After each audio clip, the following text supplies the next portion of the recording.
오늘은 제가 30대 초반에 5억짜리 아파트를 사기 위해서 하지 않았던 것들에 대해서 말해보려고 합니다. 물론 제가 다 5억을 내진 않았겠죠? 현재는 빚쟁이입니다. 앞으로 말할 내용은 제가 가진 생각을 그냥 말하는 거라서 누구를 비판하거나 폄하하는 것이 아닙니다. 저를 불쌍하게 생각하지도 마시고요. 저는 잘 살고 있습니다. 제가 토론토에서 콘도를 사기 위해서 하지 않았던 것, 첫 번째는 자동차 구입입니다.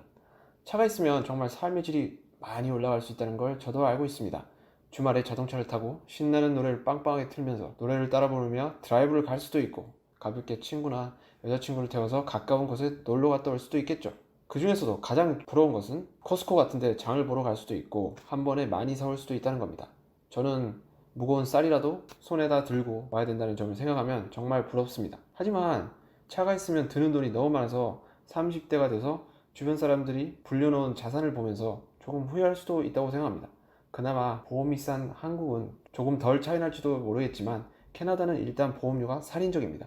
제가 한 번은 일하는데 너무 멀어서 이사를 갈까 말까 그냥 차를 살까 생각하고 있었던 적이 있었습니다. 그런데 보험료가 얼마 나올지 체크해 보니까 그런 마음이 싹 사라졌습니다.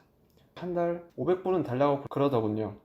제가 운전 경력이 없어서 그럴지도 모르겠지만 일단 그때도 나이가 25이 넘어서 조금은 쌌어야 되는데 전혀 그렇지 않았습니다.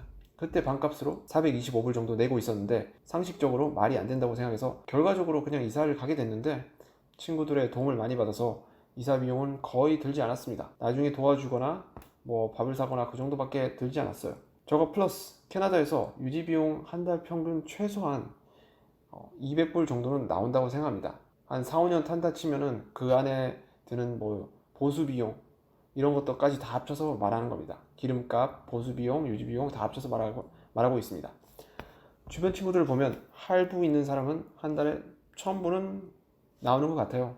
그리고 앞서 말했던 것처럼 차가 생기면 나야가라도 몇 번은 갔다 왔을 거라고 확신할 수 있습니다. 어디든지 몇 번은 놀러 갔다 왔겠죠. 만약 제가 차를 산 것과 안 산 것을 비교해 본다면 돈이 얼마나 차이가 날까요? 한 4, 5년을 탔을 때 최소 몇 천만 원을 차이 날 수도 있다고 생각합니다. 월 100만 원으로 4년을 따지면 48,000불이죠. 제가 4년을 탔으면 차도 그렇게 가격을 다시 받지 못합니다. 가격이 이미 많이 떨어진 상태입니다. 그래서 저는 차는 구입하지 않았습니다. 두 번째, 비싼 월세 주고 살지 않기. 한국은 한 집에서 방만 월세를 주고 사는 경우는 잘 없는 것 같습니다. 하지만 캐나다 같이 외국에는 이런 경우가 아주 흔하기 때문에 이런 옵션이 충분히 있습니다. 하지만 제 주변에 보면 월세를 그냥 많이 주고 사는 사람들이 꽤나 있습니다. 저는 거의 평생 싼 하우스 룸렌트를 해왔기 때문에 같이 일하는 사람들도 그렇게 살 줄을 알았습니다. 왜냐면 그들도 딱히 가족이 있는 것도 아니고 여자친구나 남자친구가 있었던 사람들도 아닙니다. 그래서 당연히 그들도 저랑 비슷하게 살겠구나 하고 생각했는데 다운타운 콘도에서 저보다 거의 2배를 주고 사는 사람도 꽤 있더라고요. 그래서 얘들이 나보다 돈을 많이 버나 보다 이 생각을 하고 있었는데 나중에 알고 보니까 그렇게 차이 나지 않거나 나보다 적게 벌거나, 그래서 이걸 장기적으로 한 4, 5년 살았다고 생각하면 한 3만 불 정도 되는 거죠. 저보다 7, 800불 정도는 더 많이 내고 살았으니까 거기다가 주식으로 그냥 인덱스 펀드에 넣어놨다면 최소 5%를 잡으면 거의 4만 불 정도가 되는 겁니다. 저도 한번 이렇게 물어봤습니다. 조금 신뢰될 수도 있지만 친하기 때문에 한번 물어봤습니다. 왜 굳이 그렇게 많은 돈을 내고 사냐? 네가 그 돈을 좀 모아서 나중에 집을 살 수 있지 않겠냐? 하지만 이들은 대부분 이렇게 말했습니다. 나는 어차피 집을 살 가능성이 정말 하나도 없기 때문에 돈을 안 모으고 조금 더 편안한 삶을 살 거야. 그리고 내 시간은 소중하기 때문에 통근 시간 조금이라도 줄이고자 다운타운에 사는 거라고 말하곤 했습니다. 제가 그 대답을 듣고 조금 웃겼던 거는 그들이 시간을 정말 금처럼 사용하는 것을 본 적이 한 번도 없었기 때문입니다. 정말 1분 1초를 쪼개 쓰는 사람이라면 충분히 이해가 되고 그렇게 해야 된다고 생각합니다. 저는 그러지 못하기 때문에 시간을 조금 버리고 돈을 얻었습니다. 그리고 완전히 버린 것도 아니에요. 왜냐면 저는 그동안 다 책을 읽었거든요. 왔다 갔다 하면서. 운전을 하면 그게 안 되죠. 저 위에 친구들과 다르게 저는 오래전부터 최대한 싸게 살자는 마음으로 방세를 아끼면서 돈을 모았습니다. 이미 방세와 만약 차를 가지고 있다면 그것까지 합치면 거의 7, 8천만 원은 되는 거죠 벌써. 그리고 물건에 과소비하지 않기, 미니멀리즘으로 살기. 저는 이런 말을 많이 듣습니다. 비싼 거 사서 오래 쓰자, 싼 게 비지떡이다. 이게 맞는 말일 때가 있습니다. 너무 싼 걸 사면 정말 자주 고장 나거나 피해를 보는 경우가 있습니다. 적당한 걸 사야죠. 비싼 것 또한 너무 비싼 걸 사면 낭비라고밖에 말 못하겠습니다. 왜냐면 매일 그냥 스무디만 갈아 마실 건데 몇십만 원짜리, 100만 원짜리 이런 걸 산다는 것은 정말 있을 수 없는 일입니다. 근데 그런 사람들이 많습니다. 테크 제품들도 비슷한 맥락으로 새로운 제품이 나올 때마다 바꾸면 얼마나 좋겠습니까? 이전 버전보다 더 좋게 만들어졌을 거고 더 편리해졌을 텐데, 하지만 여기서도 편리성 이꼴 돈입니다. 편리한 걸 따지면서 하나하나 다 사게 되면 돈이 정말 많이 들어가죠. 저는 아직도 갤럭시 살 때 받았던 이어폰을 쓰고 있습니다. 2년이 지났는데도 작동이 아주 잘 돼요. 그래서 굳이 에어팟을 쓸 필요가 없죠.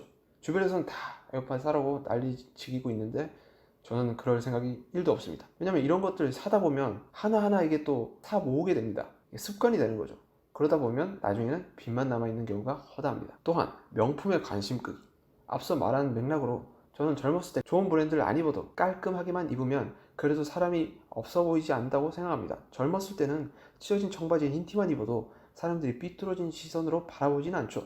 굳이 이런 명품들이 가격을 올릴 거라고 해서 사람들이 줄을 길게 서 있는 모습을 보면서 충격을 받았습니다. 그때는 코로나도 있는데도 그 위협을 무릅쓰고 돈을 쓰기 위해서 거기 서 있는 사람들에 대해서 저는 조금 이해가 힘들었지만, 많은 젊은 사람들이 그렇게 산다는 거에 대해서 조금 안타깝기도 했습니다. 제가 이렇게 사는 거에 대해서 안타깝게 생각하는 사람이 더 많겠죠. 마지막으로 외식 및 배달 음식 많이 안 먹기. 식비가 많이 나온 사람들의 특징은 거의 100% 외식 및 배달 음식이라고 확실할 수 있습니다. 외식을 자주 하면 새로운 음식을 자주 먹을 수 있고 집에서 먹는 것과 다른 분위기에서 먹을 수 있기 때문에 좋은 건 사실이죠.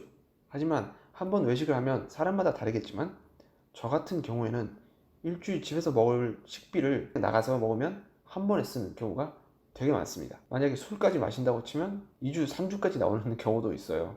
또한 밤에 음식 땡길 때가 얼마나 많겠습니까? 저도 우버 앱을 켜고 몇 번이나 오더해서 멈춘 적이 많습니다. 그나마 싼 햄버거 세트 하나 시켜 먹으려고 그러는데 세금 플러스 서비스 배달비까지 하고 나면 거의 20불이 되는 가격이라서 그냥 바나나 하나 먹고 잡니다. 물론 이게 혼자 사니까 가능한 일이기도 합니다. 같이 살면 한쪽에서 포기 안 하면 먹어야죠. 어떡할 겁니까? 제가 말하고 싶은 것은 사람을 만나는 자리에서 그렇게 악착같이 돈을 모으라고 말하는 게 아닙니다. 혼자 있을 때 굳이 안 쓸 수도 있지 않나.